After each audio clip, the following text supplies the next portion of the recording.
Il y a déjà eu des journées consacrées au langage et imaginaire des Outre-mer avec des artistes qui sont les ambassadeurs des dits Outre-mer, Oui, puisqu'ils portent les chaque territoire. visions, oui, de ces territoires. Parce qu'un territoire existe aussi par l'image et par les productions qu'il met en lumière, en fait. Et donc, sans eux, qu'est-ce qu'on sait, en fait, de Tahiti? Qu'est-ce qu'on sait de la Guyane? Qu'est-ce qu'on sait de la Martinique?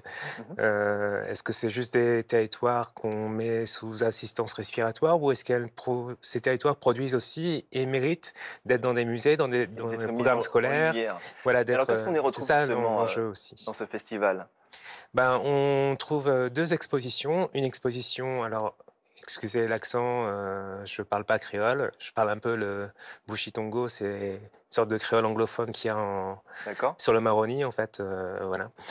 Donc, la première exposition, c'est Aster Aterla d'accord. en créole réunionnais, Oui, c'est-à-dire ici et maintenant. Et donc, il met en lumière en fait des artistes qui vivent, qui œuvrent en fait à la Réunion.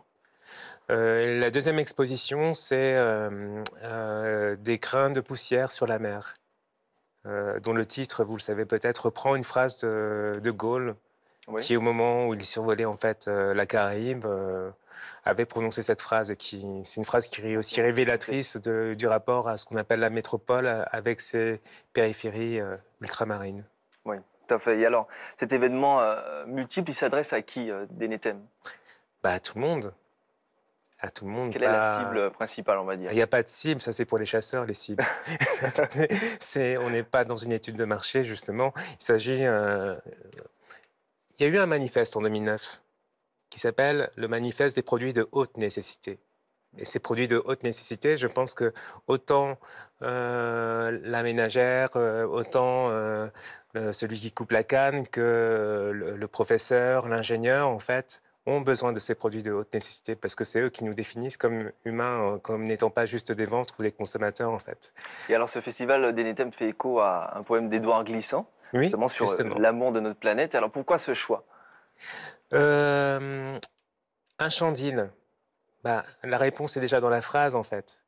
Parce que quand on part du point de vue occidental, du point de vue français en particulier, une île, latin insula, c'est isolé en fait, ça veut dire isolé en fait. Insula, la racine latine de île. Et en fait, d'emblée, avec ce titre, qui est le titre d'un poème, il y a cette affirmation qu'il n'y a pas d'île isolée, que toute île fait partie d'un archipel. Et donc de courants qui existent depuis des siècles, parfois des millénaires, entre une série d'îles et une série de mondes en fait. Et c'est aussi l'idée qu'il n'y a pas d'île vierge non plus. Il n'y a pas de forêt vierge non plus. Il n'y a pas de territoire vierge.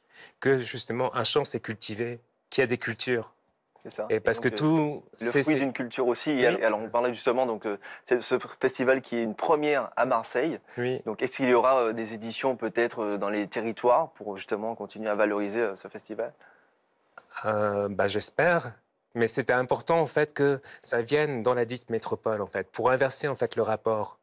Vous savez que métropole, c'est un terme colonial, donc qui veut dire la ville-mère en On dit fait. d'ailleurs aujourd'hui Hexagone, Oui, pour un petit peu oui, mais représenter. il suffit pas de changer le nom pour changer le système en fait. Ou Donc, des mentalités. Alors, oui, l'Enetem, une trentaine d'artistes fouillent le passé, se questionnent ouais. sur l'avenir. On peut dire qu'ils construisent une sorte d'histoire commune. Oui, enfin, c'est pas seulement une histoire, bien sûr que c'est en fait réactiver des mémoires. C'est aussi des aspirations, c'est aussi des propositions de monde, de vivre autrement en fait. Merci beaucoup. C'est aussi le futur. Merci beaucoup, Denetem. Vous restez avec nous.